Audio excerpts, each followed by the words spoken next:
বাইরে ভাই, পুরো নেট দুনিয়ায় মুহূর্তেই ভাইরাল হয়ে গেল শাকিব খানের ওয়াইফ অপু বিশ্বাসের ছোট্ট একটি ক্লিপ, যেখানে দেখতে পাচ্তেছি আমাদের মেগাস্টার শাকিব খানের আপকামিং মুভি বরবাদ সিনেমার মোশন পোস্টারটাকে হুবহু কপি করেছেন অপু বিশ্বাস।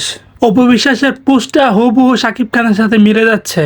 এই লুকটা নিয়ে অপু বিশ্বাস মুখ খুললেন। অপু বিশ্বাস বললেন যে শাকিব খানের এই লুকটা অসাধারণ লেগেছে, এই লুকে শাকিব খানকে এর আগে কখনো দেখিনি, তা আমার অত্যন্ত ভালো লেগেছে, তাই আমি কপি করার চেষ্টা করছি। জানি শাকিব খানের মতো হয়নি, তারপর আমি চেষ্টা করেছি আমার মতো। অপু বিশ্বাস আরও বলেন যে শাকিব খানের এর আগে প্রিয়তমা ব্লকবাস্টার, তারপরে তুফান ব্লকবাস্টার, এখন তার আপকামিং মুভি বরবাদও ব্লকবাস্টার হবে।